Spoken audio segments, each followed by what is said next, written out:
Welcome to the Relationship Goals podcast. Can you ever say that? No, because I'm fucking Bob.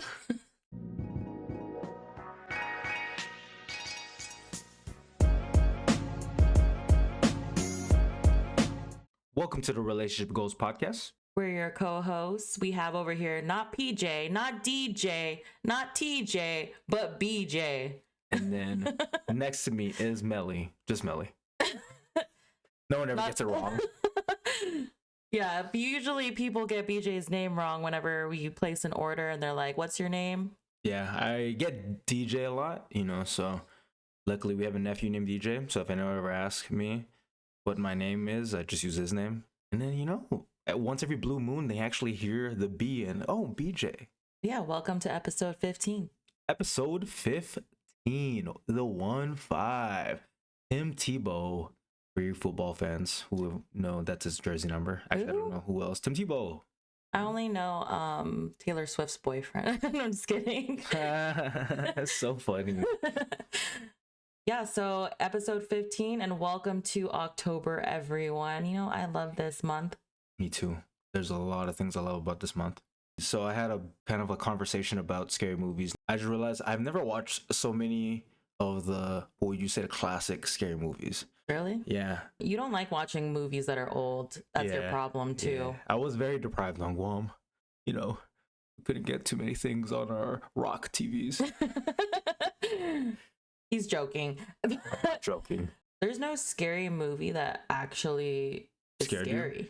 The last movie that I feel like scared me wasn't even a scary movie. It was a thriller suspense movie. And I'll always rave about it because, I don't know, young me, because I was in middle school, young me is just scared of like more realistic situations, like the serial killer across the street, which, by the way, is Disturbia, is the movie that I'm talking about. Yeah, I remember when Melly first showed me that movie, I was like, damn, this is great. I need to watch it again to see if I'm still scared. But yeah, let's watch it. Let's do that. To me, when I was young, the movie that scared me the most, that haunted me for a good amount of years, I would say, my whole middle school years, was The Grudge. I would hear, people who watch Grudge, you would,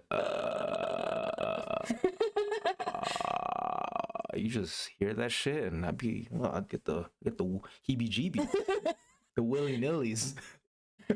So I was completely opposite of you. In computer class in middle school, the movie just came out, and I was very quick with the computer stuff, so I always got my assignments done. And the school always like filters out what kind of websites you go on. So you can't go on much. You can only go on certain ones, and everyone's like playing video games and whatnot. And usually I did that too. But when The Grudge came out, they had like a website for the movie, and it had like this like scare game. It wasn't even really a game. It was just like you go through the website and all these like scare things happen. And that's what I did in computer class. Yes, they filter everything but that. They allow you kids in school to just enter and bring The Grudge to your school. I had a thing for going on like scary websites like that. Like my cousins and I, we would always like go into a room that's like dark, and we would play that. And I don't know, I always thought it was fun. I remember when I was like a kid in elementary school, I watched The 13 Ghosts. Yeah, I think I was scared of that movie when I was a kid, because I remember imagining like one of the ghosts in my room when I was sleeping. But also I watched all of the bonus features on the DVD that we had because I was crazy and I wanted to learn about each ghost and their story, which is very interesting. So scary movie wise, me and Melly aren't the biggest fans. We'll watch it because we're not chicken, and then we will. Oh please! What? What are you gonna say? What? You are scared of scary movies. No, like I'm not scared. I'm just sensitive to the sound. I have elite hearing, so the score of the movie just gets me, man. Like it gets my heart. Yeah, but that's if I watched a movie without sound, I wouldn't be scared. Oh, that's anybody. If I just close my eyes and watch a movie, then it's not watching the movie. Then that's listening to it. Yeah, but I mean, the sound is part of the movie as well. Yeah, that's how they get you. In the theater, when we're watching scary movies, you're the one that's like creeping up next to me and trying to hold me. Yeah, it's just, I just really want to be next to you. It's an excuse.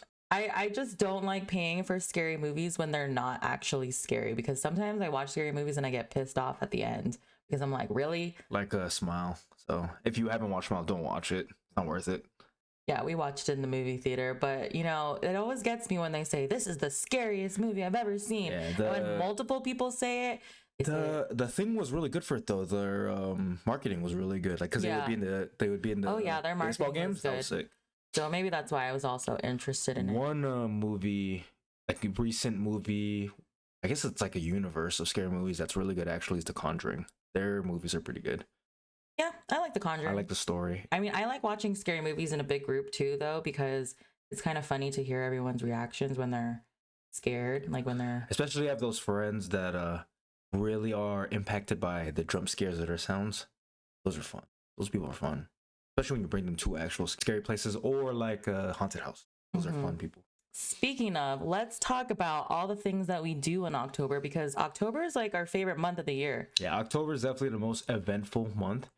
More than Christmas. Yeah, definitely more than Christmas, more than Thanksgiving. And our anniversary and my birthday is not December. Yeah, December's up there, you know, but October is definitely number one.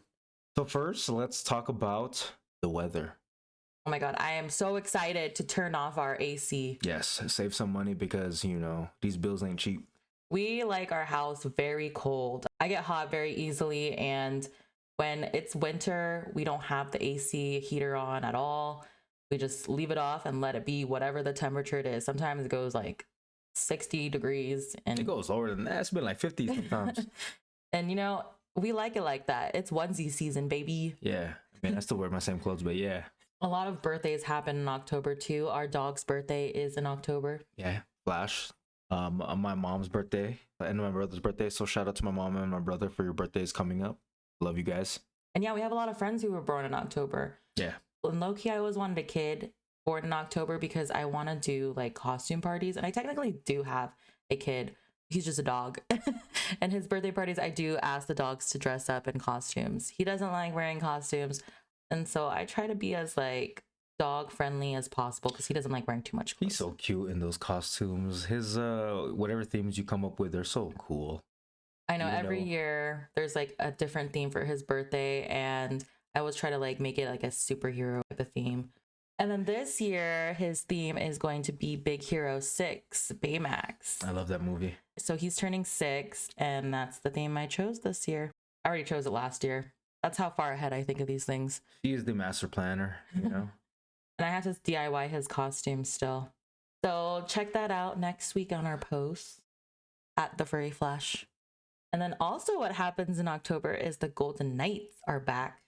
The Stanley Cup reigning champion Golden Knights. My bad. Also happening on Flash's birthday is our first game, our home opener. Yeah, where we get to lift the banner up. You know, 2023 Stanley Cup champs.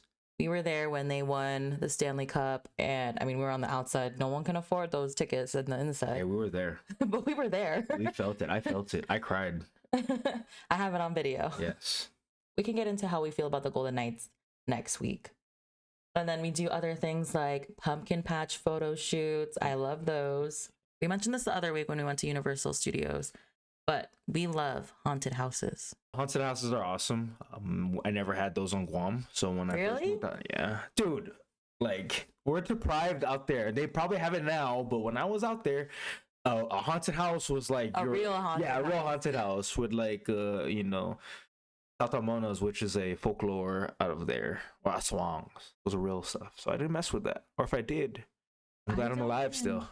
I don't even remember what my first haunted house was, but I do know I went to haunted houses in middle school, as early as middle school. By the way, hot topic. Don't you think adults should be allowed to trick or treat? Yes and no. If you dress up and you make the effort to go to each house and ring the doorbell, don't you deserve candy? I don't know. Like if you're with your kid, like if you have a kid or you're with your nieces or nephews, yeah, I don't know. If you're with a baby, they're not gonna eat the candy. Yeah, but you're still getting it for the baby. So even if you end up eating it, you still are getting it for a baby. Yeah, for the baby. But what's the difference of being an adult and not having a baby? I don't know. I think it's kind of weird. There are some things where I feel like once you hit a certain age, you shouldn't be doing anymore. Trick-or-treating is one because it's something for kids. Like, I understand. There needs to be an adult version of trick-or-treating. This ain't fair. Yeah, it's called going to a house party. Going to a bar and getting drunk. Yeah. trick or treating with bar drinks. Yes. That actually sounds like a fun idea. Yeah. But no, I remember when I was a teenager in high school and we were trick or treating, we were looked down upon, and I was just like, this isn't fair. I feel like high school is the last time you can go. Like, you can be in high school and do it. That's like the last age group you should be able or allowed to. Like, if you're in college, grow up. You know, go to a house party. Whatever. Once I have a child. Yeah, if it's you have a kid, or if you, like I said, if you're that good cousin or uncle that or auntie that brings your nieces and nephews, that's different. But if it's you by yourself, get a life. No. Like, Comment down below. What do you guys think? Do you agree with me or do you agree with BJ? What's the age limit here? Should adults be allowed to trick or treat, or just keep it for the? here's a hot topic: if you leave candy outside because you're too lazy to That's us. give away, if you're too lazy to give away candy, should you get mad if people come in and they just ravage it, like they take it all, or should you trust them that they'd be law-abiding Obviously, you're trick-or-treaters? trusting them to only take like the normal amount, but Some kids are wild, bro. They be taking everything. no, our first year in our neighborhood, they were very good. Like, I was watching Yeah, they them were. on the ring, and they would only be taking one candy. We had a lot of leftover candy. Yeah. And we don't have that many kids in our neighborhood. Our neighborhood's small. Yeah. So I was like gauging it and seeing like maybe next year we can do less candy and whatnot. And then the next year, I mean, what I saw was pretty much the same, but then a bunch of kids just came at the end and took all the candy left over. They were probably like middle schoolers. And you know what? That was at the end though, so I wasn't too mad. If it was in the beginning, it was just so funny because they like hella just took it, you know, in front of the ring too. It was funny. But honestly, I also don't like.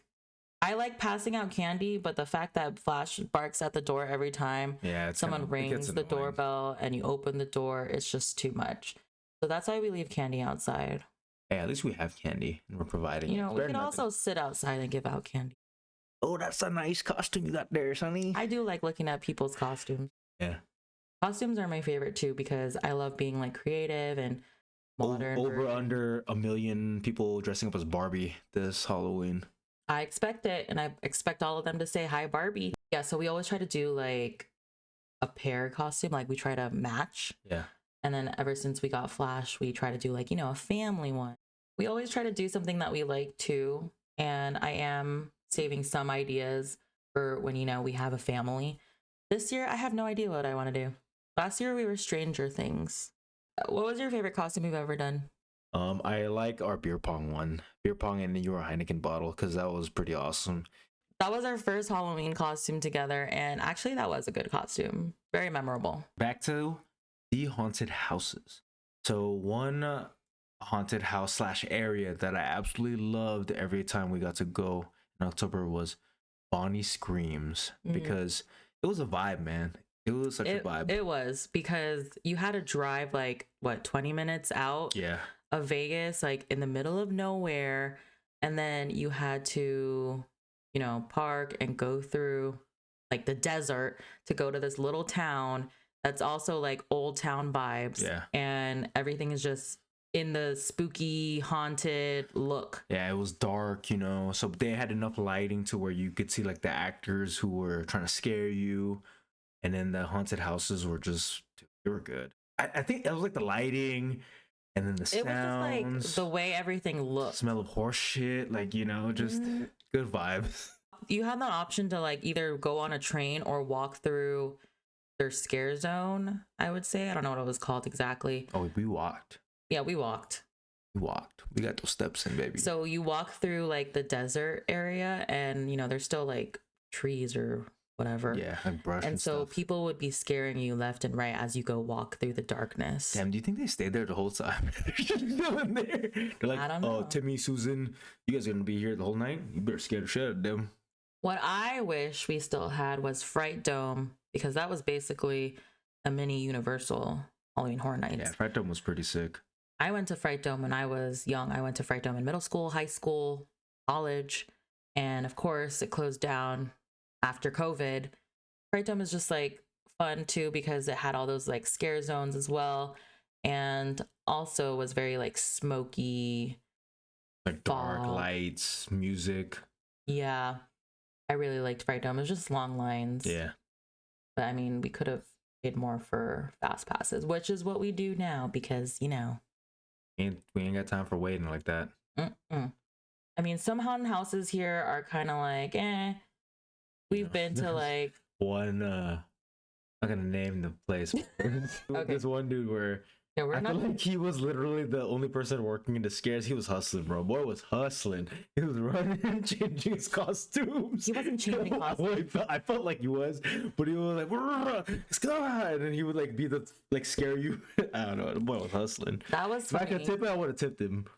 That one was at Tivoli Village, and we went with a big group of friends, like maybe 30 people, and there were two haunted houses pretty much next to each other. And I swear there was not enough staff. Yeah, that guy legit. I felt like he was. He did the scares. Boy was on some energy drink, bro, but busting like 5 Red Bulls or something like that. He was running back and forth from each house. So I was wondering what that was. Like some OT. Yeah. There's another group of haunted houses. There's like 3 of them. And this is done by a nonprofit. But one of them had like this ball pit that I freaking sank in.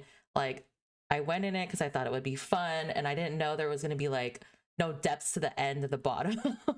And I was like, I couldn't go through it. Like, you know, I can swim, but I could not swim in that ball pit. And I was struggling. Like, I even have a video where I'm screaming, like, I can't do this. I was like, it was like a clown fun house. And then once I got out, I was like so tired that I couldn't even care. I think that was the haunted house I got lost in. I like went the wrong way, and then I was like, where did everyone go? Yeah, there's a lot of haunted houses all over Vegas, and I think we've been to all of them. But when you go every year, you kind of like have to give it a break. Sometimes you have to like space them out because you're like kind of remember them. But I don't know. There just needs to be more haunted houses. There just needs to be new things. Like we could do escape rooms. By the way, if you want to do an escape room, do the It chapter 1 and 2. I haven't done 2 yet, but it's out now. And 1 was really good. 1 was the best set production I've ever seen. The only thing that sucks about doing that is when you do it the first time, it's like you're still trying to get a good time, but you also want to appreciate all the set work. So it's like, dang, it's like something if you really are into the movie or just the design of the artwork and everything, like it's probably something you do twice. I really like that escape room. I think that was like my favorite one I've ever done so far. And those are the same people who do the Saw one and the Blair Witch one. The sets are really good with all 3 of those. Yeah. But the It one, it really made you feel like you were in the movie. I was here for it. There are some scary themed escape rooms in Vegas too, so those are fun. Another group of haunted houses that we're a pretty big fan of are Freakling Bros. And I would say these are the best haunted houses in Vegas because I've never had to be so interactive in a haunted house. Like usually it's just like a maze, you know, you just walk through. But in these haunted houses, you have to do things. I'm not going to say what, but there's things that you do. And there's one haunted house that you have to sign consent form. They rush you in signing it, so you don't really get to see what it says. But basically, you're allowing them to touch you. And trust me, it's not that bad. A lot of people got freaked out because of what the reviews say. And it's really not that bad. Like, you have been warned. If you haven't done it, do it. I mean, I don't know what to tell you without spoiling it, but like if I suggested one group of haunted houses to do in Vegas, it would be Freakling Bros. It's like $50 or so to do all 3, and then knock them all out. Hopefully you'll make friends with the ghost of the owner like we did that 1 year. 1 year we went up to someone and I was just complaining about the fact that, you know, it was like 11 o'clock and we barely moved in the line. And I think they closed at like 1 or so. I was like, are we even going to be able to get through all these houses? Yeah, I was a complainer. I just wanted to know. And he gave us like this special VIP treatment, and he let us go to the VIP line straight at everybody and go through all the haunted houses. And then he said, find me after each haunted house and I'll escort you to the next one. And then we found out his name because he's like, yeah, tell them you're with him. And we looked on the website afterwards. It said that he was the owner and that he died in 29. I'm just kidding. Yeah, so he was a ghost. No, that was a joke. That was a joke our friend made. Can you imagine if that really was a ghost? I wouldn't imagine. I saw it, so. But that was funny. And I really do like these haunted houses. I mean, some of the reviews, I mean, they're pretty true. Like they say like vulgar things at you, but come on, it's just words. Sticks and stones may break my bones, but words can never hurt me. Let me story time, because last year was a very interesting year for us going to the Freakling Bros. So we were with a group of friends, of course.